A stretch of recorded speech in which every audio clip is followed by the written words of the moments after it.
Not everyone should be a traveler. These absurd yet real tourist complaints will make you facepalm.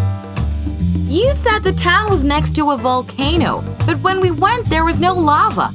I'm pretty sure it was a mountain. A man sent an official complaint to Disney World claiming it was too touristy. The street signs weren't in English. I don't understand how anyone can get around.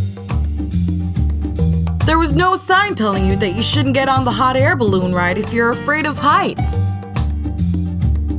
The local women were too beautiful and made me feel bad about myself. The animals at the zoo looked very sad and it made our children cry. Can't they train them to smile? One man griped that he had difficulty performing sexually after a maid walked in on him and his wife in action and giggled at his size upon leaving the room. The beach had too many fat people. It was gross. We went to a Mexican restaurant in Rome and the waiter was Italian. You assured us Italy was the best place for an authentic food experience. I spent a whole week on safari and didn't see any good animals. There was only a load of antelopes. You told us there was a rooftop pool, but above us was just another room.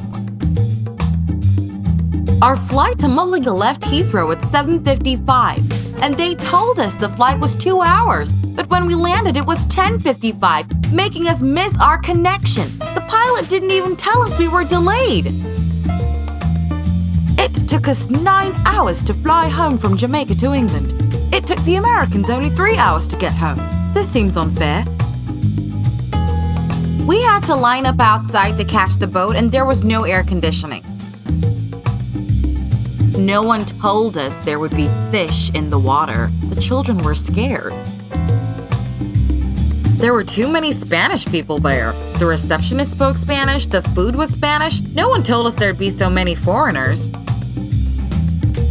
Heard any more?